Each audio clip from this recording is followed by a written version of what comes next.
como é o mundo vindouro dos judeus e o paraíso dos cristãos? Uau. Dá 3 lives isso aí. Então, depende para quem tu pergunta. 2 judeus, 7 opiniões. E principalmente quando a gente fala de coisas não concretas. Nenhum de nós passou pelo mundo vindouro, a gente realmente não sabe. O que a gente tem é a base da Bíblia. Então, a gente tem a base da Bíblia e diferentes interpretações. Então, são assuntos realmente difíceis. A ideia do mundo vindouro é um mundo ideal. Mas, para cada judeu que tu perguntar, vai ter uma opinião diferente. Mas, uma coisa interessante em relação ao judaísmo é que o judaísmo tem um mundo vindouro, mas o judaísmo não tem inferno. Ah, não? Não. A gente tem o Gehenom, que a galera diz, o Gehenom é o inferno judaico, mas não é porque o Gehenom, ele tem prazo... Geena que escreve? Como É o originário do Geena. Geena, a versão grega da palavra Gebenom, é a mesma origem. Entrou no hebraico moderno. Mas a questão é, segundo o consenso da maioria dos judeus hoje em dia, o Gebenom, o Gehenom, esse inferno, ele é limitado a 1 ano. Então, tu só pode passar 1 ano nele. Quer dizer, ser humano comete erros, mas é uma coisa humana. Então, no judaísmo se considera que o inferno, ele na realidade seria talvez mais parecido a um purgatório. Sei. Que a ideia é, tu passa um tempo lá e é uma chance de tu melhorar, repensar, melhorar tua alma, melhorar tuas ações, para poder chegar ao mundo vindouro. Aquela coisa de sofrer para a eternidade não faz sentido segundo o judaísmo. E essa é uma grande diferença, porque outra vez, a Bíblia é a mesma, são diferentes interpretações. E por isso, no judaísmo não existe o inferno, existe o Gehenom, que seria um inferno temporário, e existe o mundo vindouro, que é o paraíso, que é parecido em algumas coisas com o paraíso cristão, mas não tem anjinhos assexuados nem nada disso. E aí? No paraíso cristão também não tem isso. Eu sei, mas é aquela visão que aquela visão que o pessoal tem, né? Desenho animado. Aquele portão com Pedro na entrada, né? Então, veja, são 2 elementos distintos. Uma coisa que a gente comenta é sobre o que acontece depois que a pessoa morre, né? Então, aí você tem o que é chamado assim de escatologia individual, que acontece com a pessoa depois da morte. Eu sei que a ideia de condenação, a Bíblia quando fala, o Novo Testamento, o Antigo Testamento não entra muito nessa questão de inferno. É muito leve assim, alguma coisa sobre isso. É um desdobramento que vai aparecer com detalhes no Novo Testamento. E a questão que está por trás disso tem a ver com a ideia de justiça e de maldade extrema da pessoa quando ela se aliena diante de Deus. É interessante, por exemplo, que Jesus conta uma parábola do rico e do Lázaro.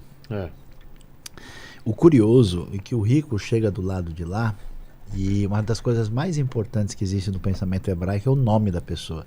O rico não tem nome. Ele é o rico.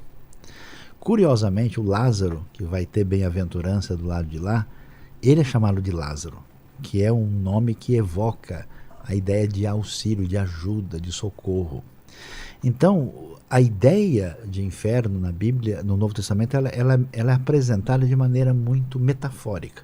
Se fala de lago de fogo, se fala de bicho que não morre, se fala de trevas exteriores, quer dizer, fogo com trevas e com bicho não combina.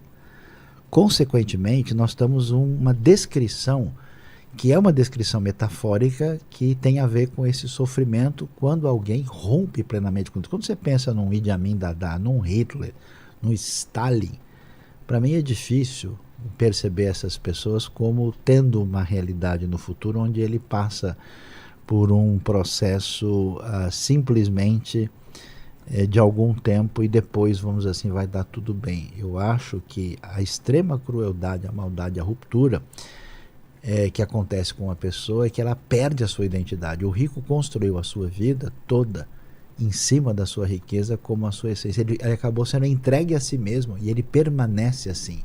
Então é quase que uma destruição da sua própria essência.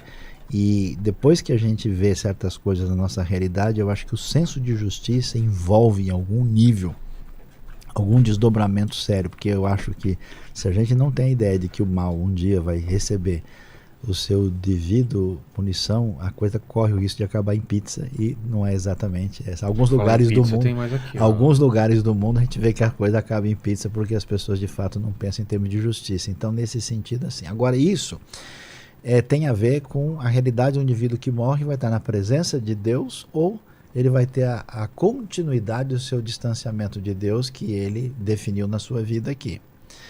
E que basicamente a rejeição de Deus e do seu amor e da sua mão estendida. Agora, outra coisa que a gente fala de escatologia geral é o que acontece no final dos tempos com a redenção. E aí sim, parte da cristandade ela é um pouquinho influenciada indevidamente por um platonismo, onde a gente imagina que as pessoas vão ficar flutuando com o espírito em fundo da fumacinha branca. E a ideia, inclusive neotestamentária, em Romanos está muito claro que a própria criação aguarda, aí, com expectativa dessa redenção futura, que é o redimensionamento de toda a criação. Então os céus e a terra serão mudados, serão, vamos dizer, purificados da rebelião e da maldade para o desfecho glorioso do reino de Deus de maneira absoluta. Então, nesse sentido, no final da história, o reino de Deus é implantado, e na convicção cristã com a pessoa de Cristo Jesus, e você tem, né, esse elemento messiânico, que o judaísmo, em grande parte, entende isso também. A vinda da era messiânica é o triunfo da justiça e da verdade divina atingindo a realidade da experiência humana. E, no meu entendimento do Novo Testamento, atingindo o universo todo.